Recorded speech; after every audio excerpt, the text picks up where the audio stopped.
Hi, I know that some of you are ready to move on to the personalized learning plan, and I just wanted to take you through a brief recap of what we've discussed in class for this assignment. So it is under Unit 1. It is our final project in Unit 1. So we're going to come down here to the personalized learning plan. And excuse me, you're seeing the teacher side of it right now, but you will find that you have both English and Spanish versions. The Spanish is just translated from Google, so I'm sure there's going to be a few slight errors, but hopefully the gist of it is coming through fine. Please let me know if that's not the case. And then you're going to see this third document for the infographic, and I will explain that here in a moment.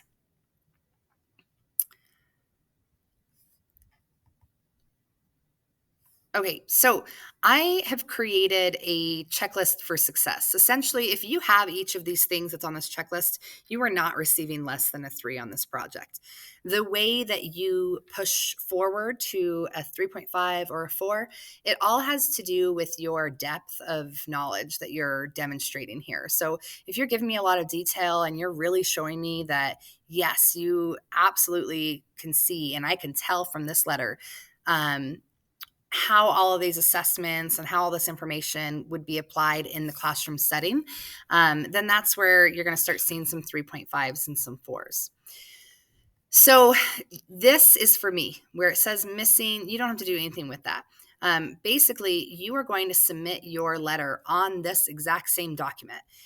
You'll see at the very bottom, I've already started the template for you. And so I will go through and just simply say, okay, has the student introduced themselves? Did they provide their full name, a preferred name, and their pronouns? Yes, great, that's a 3. Um, you're including at least 2 hobbies. So, how do you spend your free time outside of school?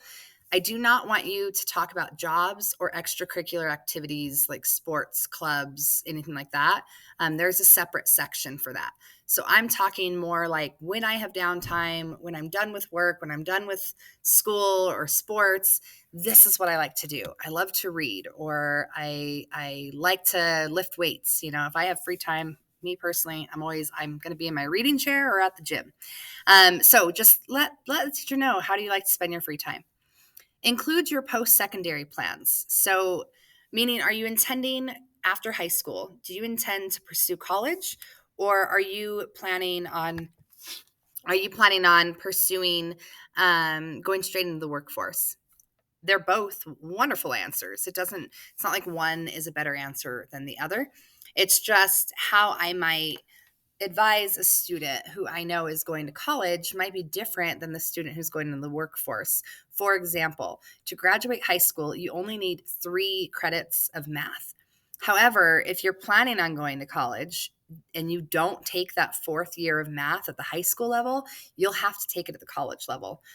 Right now, it's free. In college, it could cost you a couple $1,000s depending on where you go.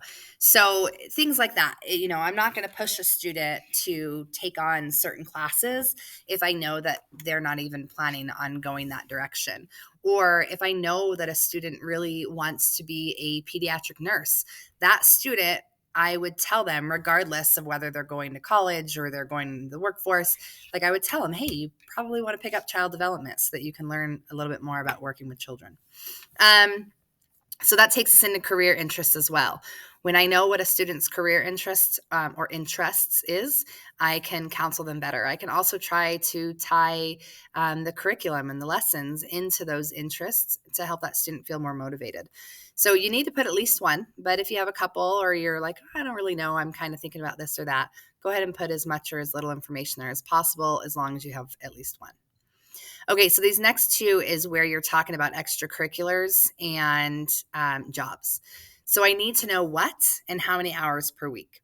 So, for example, in extracurriculars, I do, I put here, I don't know why I'm not using my own example, football, 8 hours per week, right? And then for a job, if you have one, where is it at and how many hours? So, for example, I work at Party City, I average 15 hours per week. Now, I've had this question come up where students are like, I don't have a job or I don't do any extracurriculars. In a typical letter, you would just leave that information out. But for the sake of this assignment, please at least put in there, outside of school, these are my hobbies. I do not have anything else like a job or extracurriculars that takes up my time. So I just need to see somewhere job and extracurricular so that I know that you didn't just skip over that, and that it was an intentional thing because it just doesn't apply to you. And then we're getting into the assessments, right? So you took the multiple intelligence assessment, you took the true colors, the 4 tendencies, and the 5 love languages. So you need to summarize your results from multiple intelligences, include all 3 of your top results. And then I want you to provide examples of how they can be used in the classroom. So this is really where that pushing to a 3.5 or a 4 kicks in. If your top 3 were intrapersonal, verbal linguistic, and logical mathematical.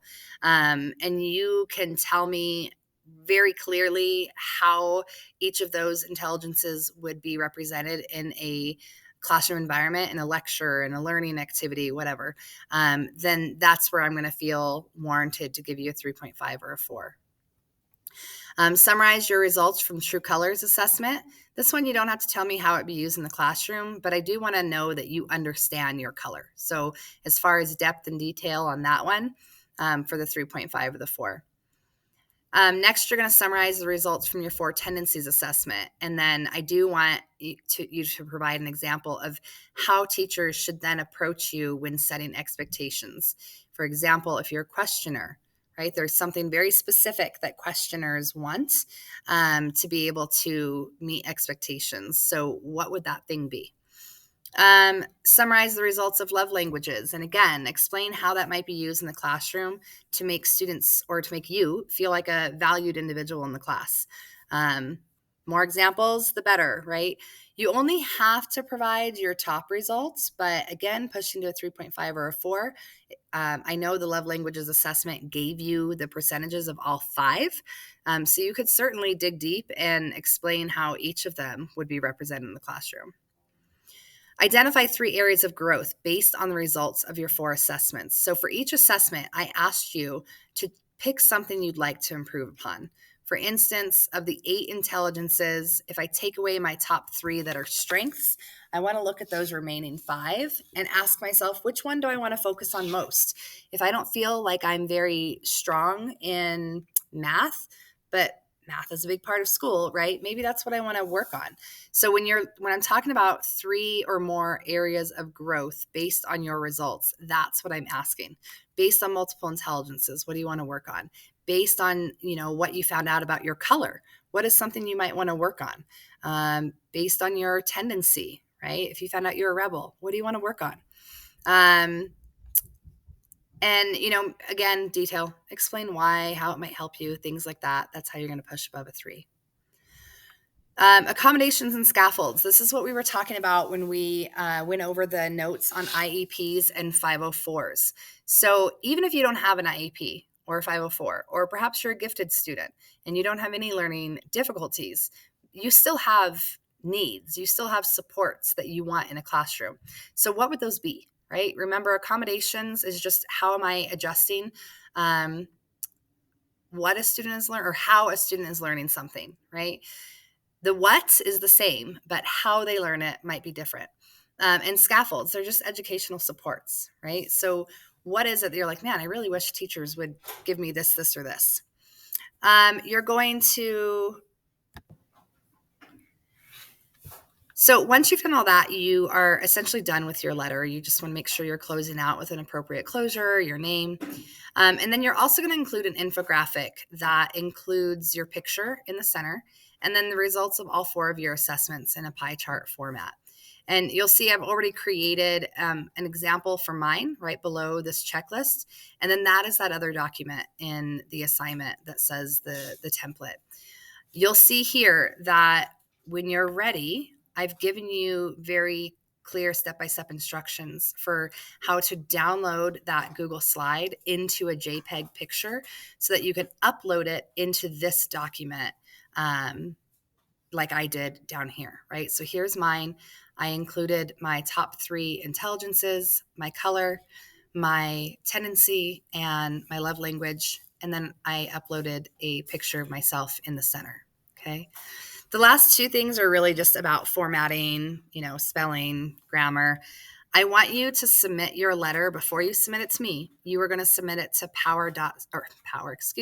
paper.co. They are going to essentially grade it for you. They're going to give you a review and edit. They're going to tell you what changes you need to make. Go back and check their feedback, make the necessary adjustments, and then you're ready to submit it. Okay. So if you keep scrolling, again, this is where I've started the template for you. You don't have to enter a date here. The idea is that this is a letter you could use over and over again. So when you're ready to use the letter, you would put the date there and you would put the name of the teacher there. So there's nothing you need to do other than just start typing your letter, right? Don't forget to close it out. And that infographic here is going to go at the very bottom of your letter, just like how it went at the bottom of my checklist. All right, so I know that was a lot, but if you just follow it step by step, right? That's why I created a checklist instead of a rubric. It should be easier. Just say, yep, I have that, I have that. If you have questions, definitely let me know. I'm happy to help further. If you need me to pull you for alpha time, just so you have a little bit more time to work on this, or if you need to shoulder up to ask some questions, by all means, let me know. And I can't wait to read all of your letters. Thanks.